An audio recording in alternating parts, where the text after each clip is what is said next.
Nós vamos trabalhar hoje o problema do átomo de hidrogênio. E como eu falei na introdução, esse é dos poucos problemas em física que nós conseguimos ter uma solução exata. E isso é muito importante, porque isso nos aponta caminhos, traz uma luz importante sobre como tratar átomos de muitos elétrons e caminhar em direção a moléculas. Então vamos lá. Eu vou considerar então um elétron e um núcleo. Aqui eu tenho as coordenadas do núcleo, as coordenadas do elétron, e nós vamos ter então um problema a resolver de obter uma autofunção de uma hamiltoniana, onde eu tenho 3 coordenadas do elétron, x, y e z, e 3 coordenadas do núcleo. Portanto, esse é um problema com 6 coordenadas.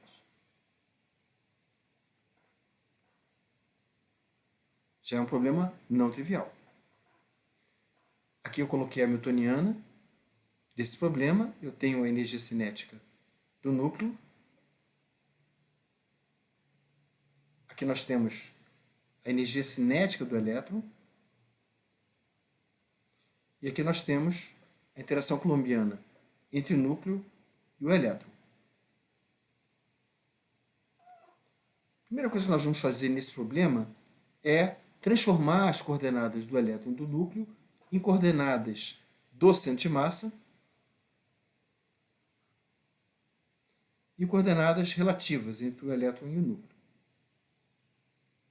Bom, as coordenadas do centro de massa vão ser a massa do elétron vezes a posição do elétron, mais a massa do núcleo vezes a posição do núcleo, dividida pelo somatório das massas.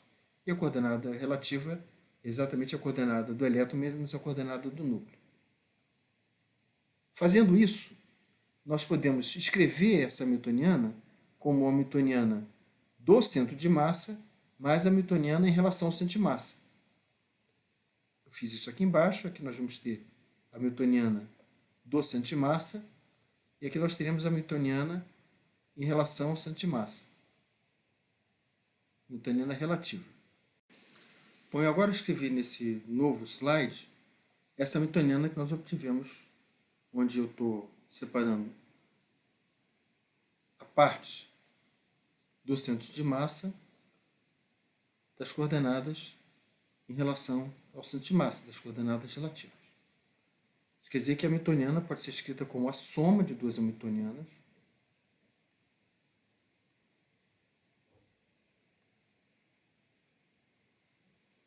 Isso implica que a função de onda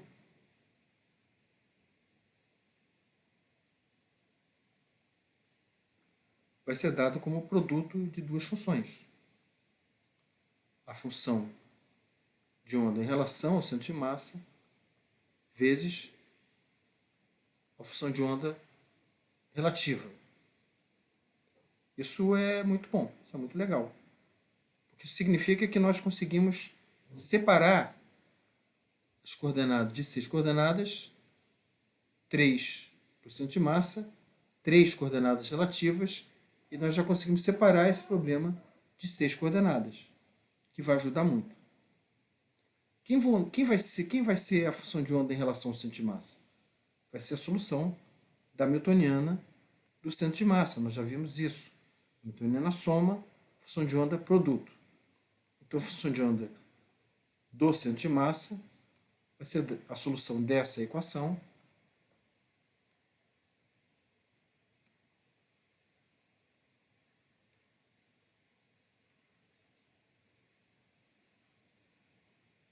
Ok? E quem é a hamiltoniana do centro de massa? É menos h cortado ao quadrado, nabla 2 das coordenadas do centro de massa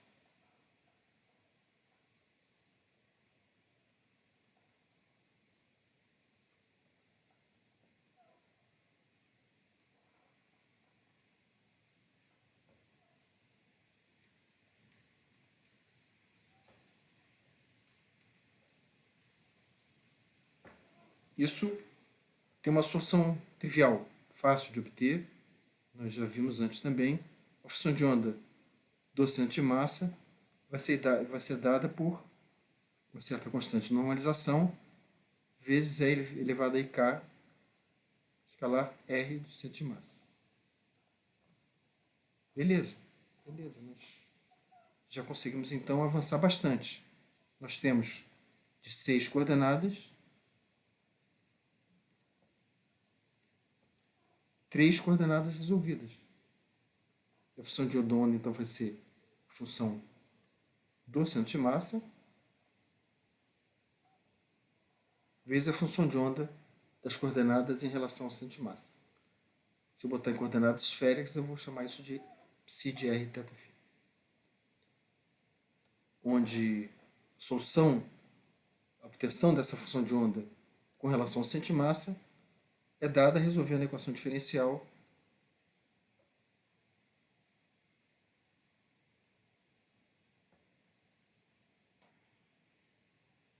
que eu estou colocando aqui agora.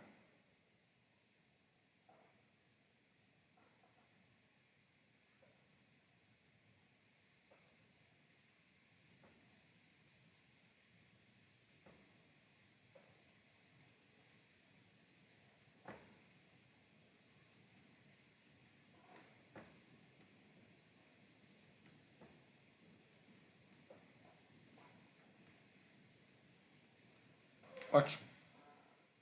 Nós saímos de um problema de 6 coordenadas para um problema de 3 coordenadas. Nós temos agora esta equação diferencial, que só depende agora de 3 coordenadas, e que, na verdade, como a massa do elétron é muito menor do que a massa do núcleo, a massa reduzida pode ser escrita como aproximadamente igual à massa do elétron. Isso significa que essa equação diferencial em relação das coordenadas relativas pode ser pensada aproximadamente como a equação de Schrödinger para um elétron no campo do núcleo, desprezando spin. Nesse momento nós não estamos forçando spin. Nós vamos ficar um bom tempo nessa equação, as próximas 2 aulas. Tem alguma dificuldade matemática, mas no final nós vamos obter os orbitais atômicos, 1s, 2s, 2p, de primeiros princípios. Acho que isso vai ser legal, vai trazer um conhecimento interessante para vocês. Vamos então começar reescrevendo aqui esta equação diferencial.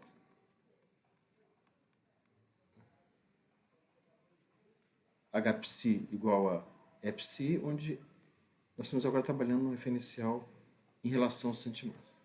Vamos aqui cortado ao quadrado.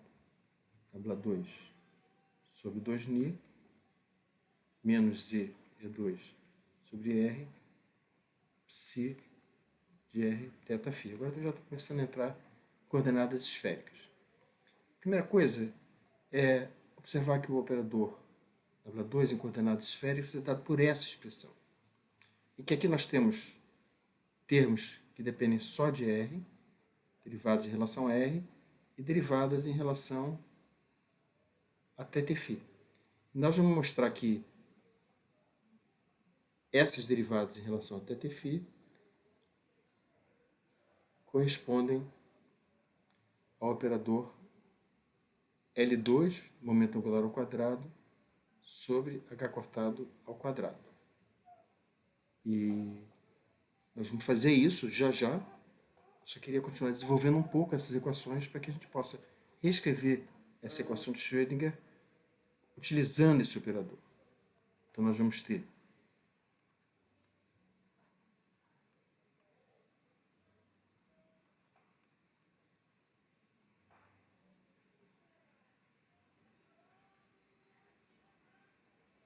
são 2. Esse aqui é R, eu escrevi errado. Mais 1 sobre R2. E em vez de escrever essa parte que depende toda ela de θ e φ, que está aqui, vou escrever ela como esse operador. Então entra mais aqui L2 sobre H cortado ao quadrado. Aqui na frente nós temos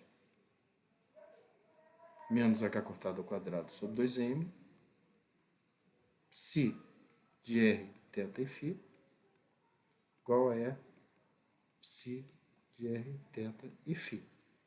Ok. Como hamiltoniana, vocês vão mostrar isso. Como pensando alguma coisa aqui. Pronto. Como hamiltoniana comuta com o operador L2, vocês vão fazer na lista, isso é fácil de fazer, nós podemos mostrar que a função de onda pode ser escrita como uma parte radial vezes uma parte que depende de θ e φ.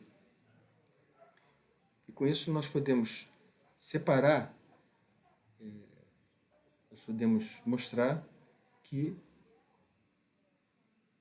a função de onda psi é a autofunção do operador L2 também. Vamos ver isso mais à frente também. Vou chamar o autovalor de A. Isso implica que nós vamos poder obter, nós vamos ver isso, duas equações. Uma que depende só de R. Aqui faltou um menos Z é 2 sobre R. Vou colocar ele agora corretamente.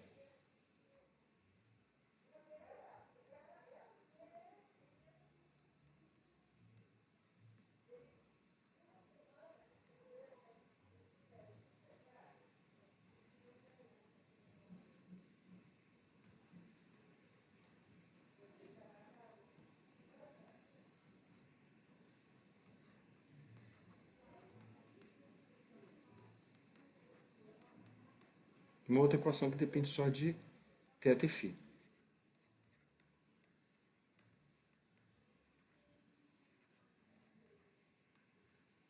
Então, o que eu estou fazendo aqui? Vou dar uma geral, né? Vou pegar aquele apontador que mostra, como se fosse um apontador a laser. Eu tenho a hamiltoniana, que nós chegamos anteriormente, em relação ao centro de massa. Eu vou substituir nabla2 agora em coordenadas esféricas. Eu posso mostrar que em coordenadas esféricas, nabla2 vai ser uma parte que depende de derivadas em relação a R, mais 1 sobre R2, operador L2 sobre H cortado ao quadrado. Então eu posso reescrever a equação de Schrödinger, essa equação em coordenadas esféricas, dessa maneira, incluindo o menos Z2 sobre R.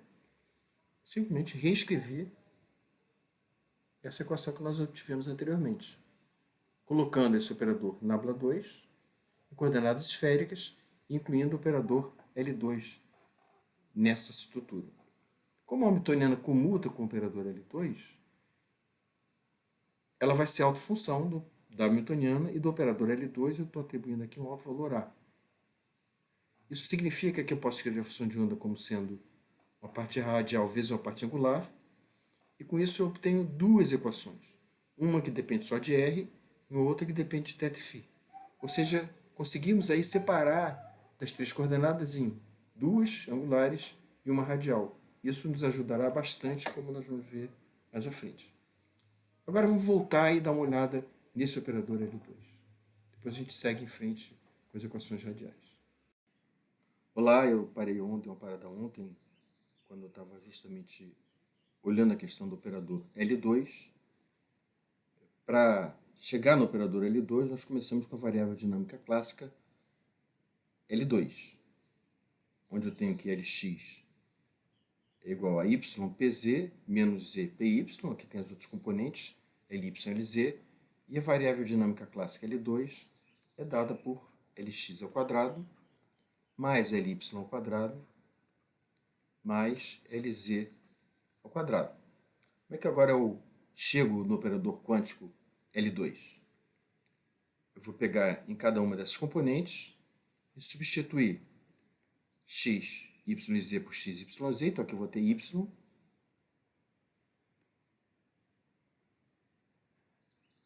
Pz eu vou substituir por menos i, h cortado, d, dz. E z vai em z, então z vai em z. E py vai em menos i, h cortado, d, dy. E de uma maneira análoga, eu vou fazer para Ly, Z, px,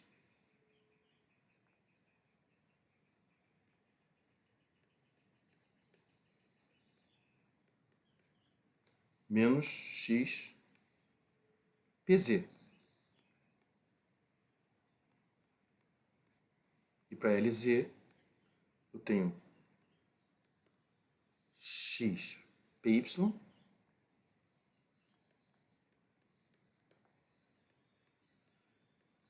menos y, px.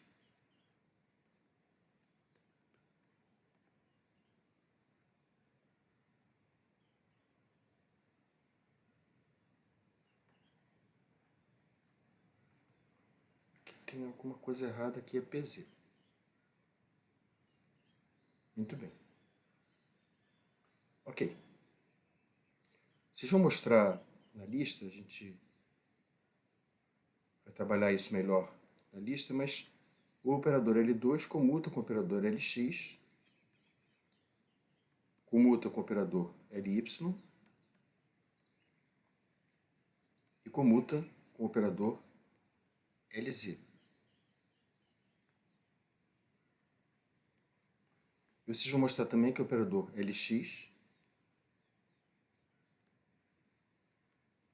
não comuta com o operador Ly. O computador vai dar I, K cortado, Lz.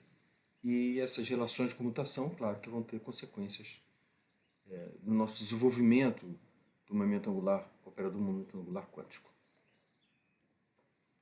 Bom, esse daqui eu tiro o operador L2 em coordenadas cartesianas. Mas o que eu estou interessado mesmo é o operador L2 em coordenadas esféricas. O que eu faço então? Eu tenho aqui, e já coloquei para vocês, o operador Lx, Ly e Lz em coordenadas cartesianas. Aqui tem o operador L2 em coordenadas cartesianas. Eu vou então passar a utilizar coordenadas esféricas. Aqui está o sistema, eu coloquei os eixos, né? Eu tenho aqui R, θ é o ângulo que R faz com o eixo Z, e φ é o ângulo que... Aí eu tenho a projeção dele no plano XY, e φ é o ângulo que essa projeção no plano XY faz com o eixo X. Então eu posso escrever X como sendo R cosseno de θ, cosseno de θ, de φ, perdão, X igual a R seno de θ, cosseno de φ, Y igual a R seno de θ, seno de φ, e Z igual a R cosseno de θ. Se eu substituir isso nessa expressão, eu obtenho os operadores Lx, Ly e Lz em coordenadas esféricas, que eu coloquei aqui. Muito bem. Agora eu tenho que fazer Lx ao quadrado, mais Ly ao quadrado, mais Lz ao quadrado.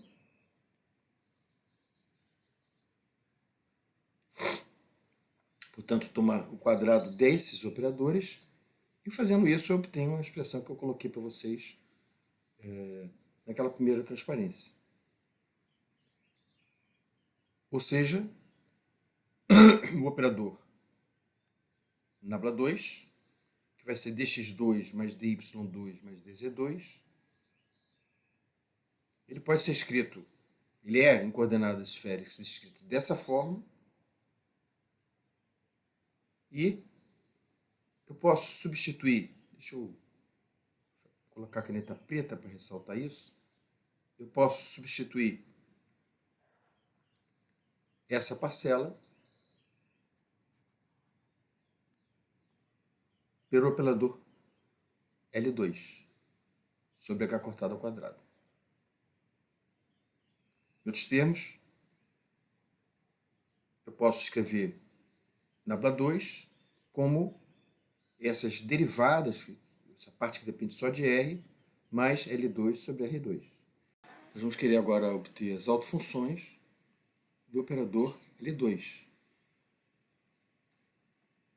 que dependem de θ e φ. Ou seja, nós queremos resolver agora perdão, a parte angular dessa equação. Então, L2y, eu chamei o alto valor de A, e essa é a equação que nós vamos querer resolver. Lembrando que nós chegamos no operador L2 através do operador Lx, Ly e Lz das variáveis clássicas do momento angular Lx, Ly e Lz. E com isso nós obtemos uma equação para o operador L2 em coordenadas esféricas. Vocês vão fazer na lista, vocês vão ver que o operador L2 comuta com o operador Lz.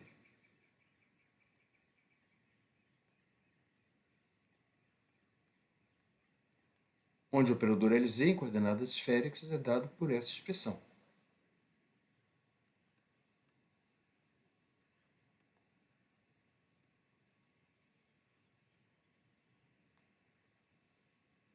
Ok. Se o operador L2 comuta com o operador Lz, essa função y vai ser a autofunção simultânea do operador L2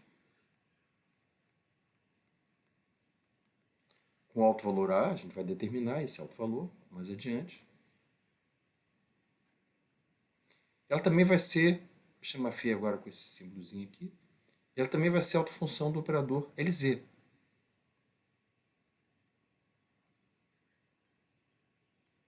chamar o alto valor C.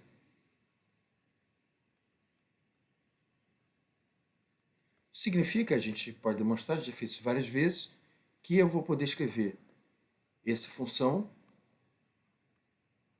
como uma parte que depende de θ e uma parte que depende apenas do ângulo φ. Bom, conseguimos separar essa equação diferencial com duas variáveis em duas equações. Eu vou resolver a primeira equação é obter a autofunção do operador Lz.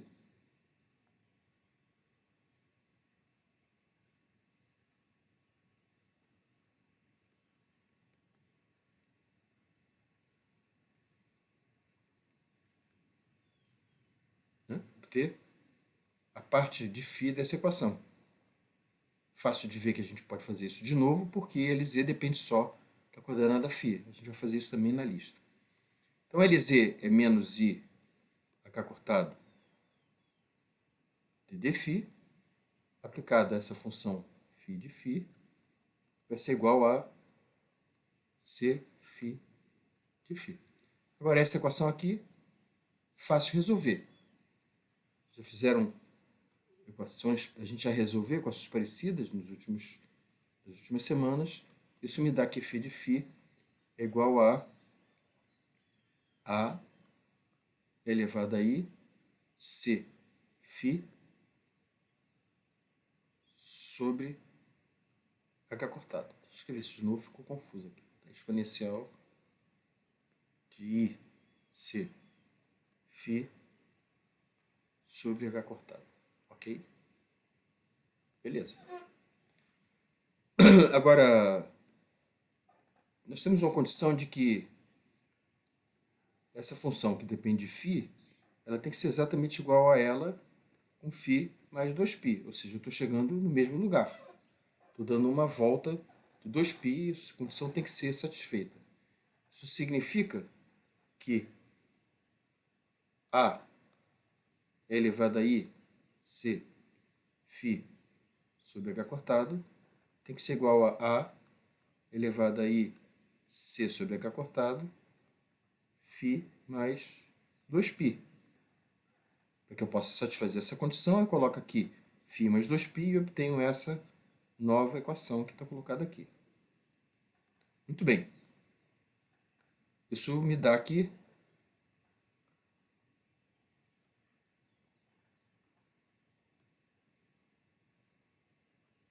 essa primeira parte aqui, e aqui eu tenho o produto de duas exponenciais. Uma exatamente igual à primeira, né, que é essa parte aqui, e a outra vai ser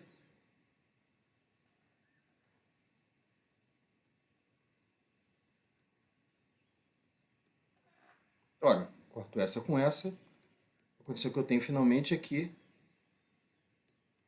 I é elevado a IC 2π sobre h cortado vai ser igual a 1. Esse é cosseno de IC 2π sobre h cortado, mais I seno IC 2π sobre h cortado. Isso aqui é igual a 1. A única maneira disso acontecer é que isso aqui seja um múltiplo de 2π. Então eu vou ter que essa parte C2π sobre h cortado seja um múltiplo de 2π. Então eu tenho que C 2π sobre h cortado igual a m vezes 2π. Ora, isso significa, cortando 2π com 2π, que C é igual a mh cortado. Um m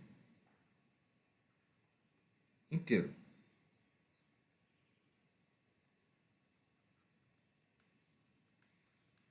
Beleza. Nós resolvemos então a parte de φ. Nós tivemos a função de onda, está aqui.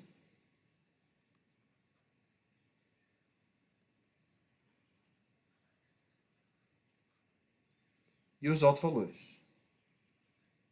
C. Né? Nós resolvemos essa parte que depende de φ. Sobra, então, a parte que depende de θ. Então, nós estamos procurando as autofunções do operador L2. Nós chamamos de y,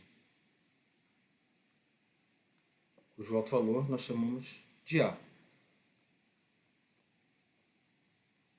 E já conseguimos resolver a parte que depende de φ. Nós já conseguimos escrever essa função como sendo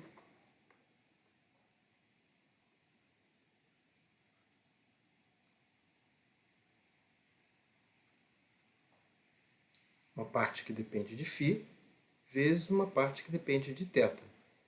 Muito bem, já avançamos. O que nós vamos fazer agora? Nós vamos pegar essa parte, essa função escrita dessa forma e jogar dentro da equação do operador L2. Então nós vamos colocar aqui do lado esquerdo essa função e também do lado direito.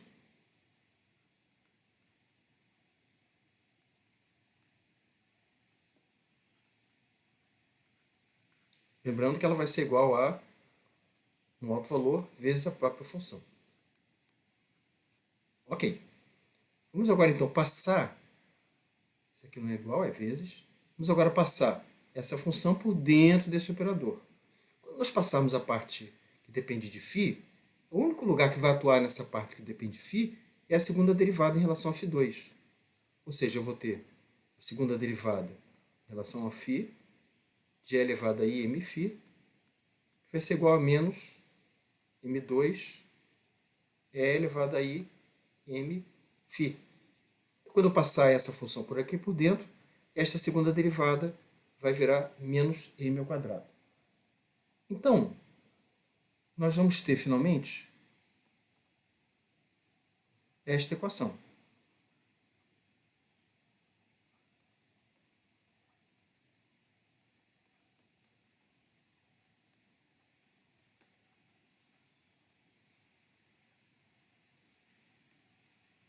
Aqui tem um menos m2, né, que a gente saiu dessa segunda derivada.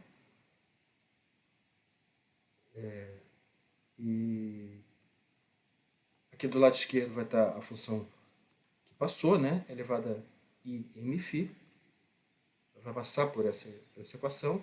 E aqui do lado direito nós vamos ter essa função θ de θ. Isso tudo vai ser igual a o autovalor A vezes a própria função.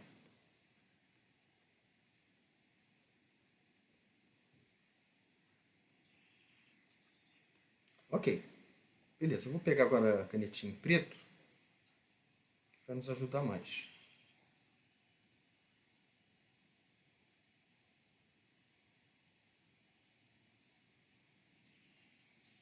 agora eu vou cortar do lado esquerdo essa expressão com essa. E eu obtenho finalmente a equação que nós estávamos procurando para a parte de θ.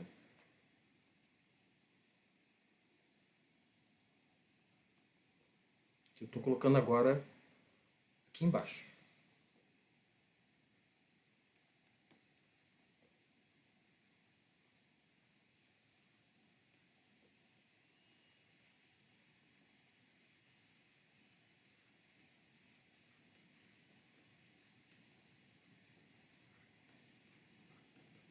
E nesse momento eu não vou resolver essa equação. Nós já fizemos, tem que expandir em 7 potências, tem que fazer todo um tratamento. Nós já fizemos isso de uma maneira muito cuidadosa por oscilador harmônico e vamos rever um pouco quando tratarmos da parte radial da equação do átomo de hidrogênio. Nós já vimos que separamos ela na parte angular e radial. Aqui eu vou simplesmente determinar a solução. A solução dessa equação são os polinômios de Legendre.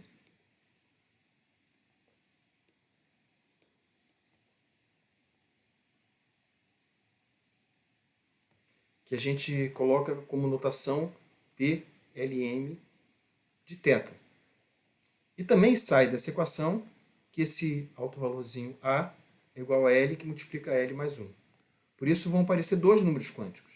O número quântico L, que sai da solução dessa equação, quando você obriga essa equação a ser bem comportada, a solução a ser bem comportada, e o número quântico que a gente já obteve anteriormente, M. E esse polinômio L ele é dado por essa expressão. Você pode obter ele, fazer todo esse tratamento, mas nesse momento eu não vou fazer isso. Com esse trabalho nós obtemos finalmente as autofunções e os autovalores do operador L2 e do operador LZ, que nós chamamos de harmônicos esféricos. Então eu vou ter que o operador L2 aplicado em cima dessa função vai me dar um autovalor L, L mais 1 H cortado ao quadrado, vezes a própria função, e o operador LZ aplicado em cima dessa função me dá, como nós já vimos anteriormente, deduzimos, mh cortado vezes a própria função. E que funções são essas? Ora, essas são as funções que vocês estão acostumados a ver quando observam os orbitais atômicos, e em particular os orbitais do átomo de hidrogênio. Se eu pegar L igual a 0 e m igual a 0, eu obtenho uma função do tipo S, que é essa função. Se eu pegar L igual a 1 e m igual a 0, mais ou menos 1, eu obtenho as funções do tipo P. Se eu pegar agora L igual a 2 e m igual a 0, 1, 2, menos 1, menos 2, eu obtenho aquelas funções que vocês conhecem como funções do tipo D. E isso já chega mais perto do senso comum de vocês. O que nós vamos fazer agora? Nós vamos dar uma paradinha, eu queria que vocês trabalhassem na lista essa matemática e na próxima videoaula eu vou então desenhar essas funções e interpretar o comportamento dessas funções. Então, volto já já, dá uma trabalhada nessas questões algébricas na lista.